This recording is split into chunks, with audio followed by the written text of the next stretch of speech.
He went over to Cyprus. In other words, Barnabas said, "I'll tell you what, we'll go to my home place, because I've got aunts and uncles and cousins there, so we'll have somewhere to stay." Great idea. So they went over to Cyprus, and the whole strategy was go to the synagogue on the Sabbath, talk to the Jews first about Jesus, and if they don't listen, we'll tell it to the Gentiles. And that's the whole pattern of Paul's journeys. And very often, of course, the Jews turned against Paul and Barnabas and even caused them trouble, which they did on Cyprus. But when they had a church established there, they went across to where Turkey is today, not far from Tarsus, where maybe some of the relatives of St. Paul was, and they got lodgings there and they worked also there. Oh, by the way, this is one now for you who wants to be a millionaire. Where did Paul switch his name from Saul to Paul? The answer is Cyprus. So just remember that for that quiz sometime to win $1 million or whatever you want to win. Anyway, when they got to Turkey, John Mark left them and went back to Jerusalem. And that really annoyed St. Paul. I'll come back to that later.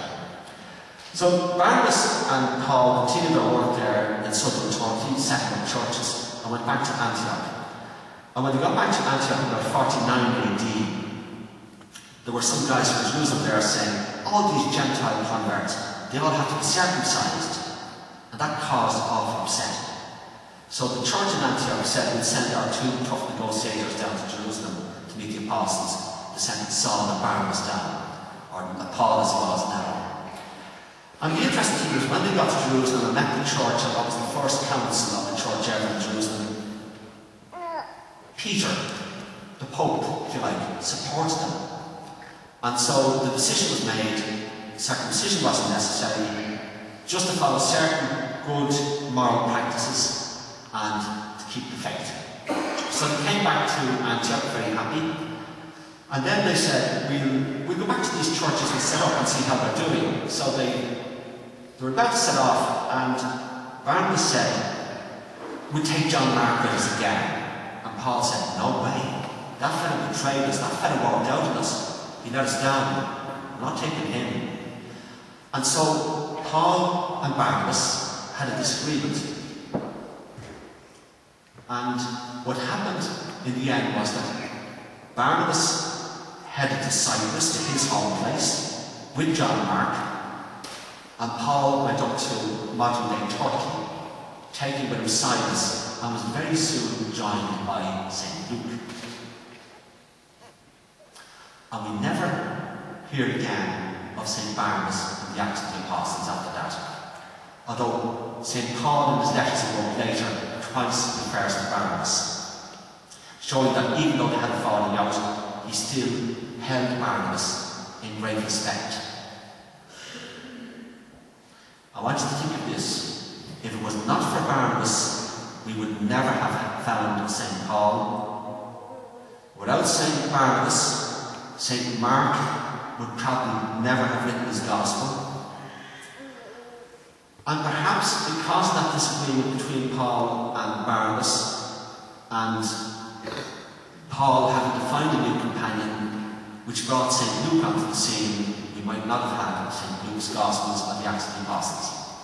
So Barnabas, even though in a way his background, he's a guy who through his encouraging work has provided so much for the church. And you can understand why in the Acts and in the church he's named the Son of Encouragement. And I think he has a message for all of us. I think the first message is this: how come it's due to the work of Barnabas that we have the Gospel of St. Mark, all the work of St. Paul, and possibly the work of St. Luke? But it's what our Lord said in today's Gospel: whoever abides in me, with me in him, bears fruit in plenty.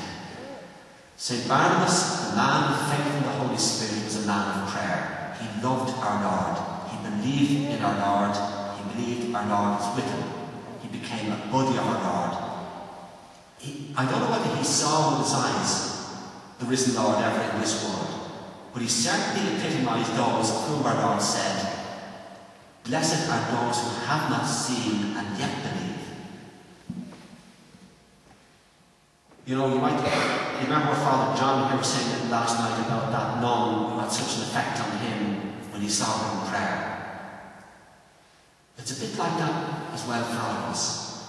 Our first job is to be with the Lord, close to the Lord in our hearts. If we have the Lord in our hearts, if we are his friend, his buddy, then he will make use of us.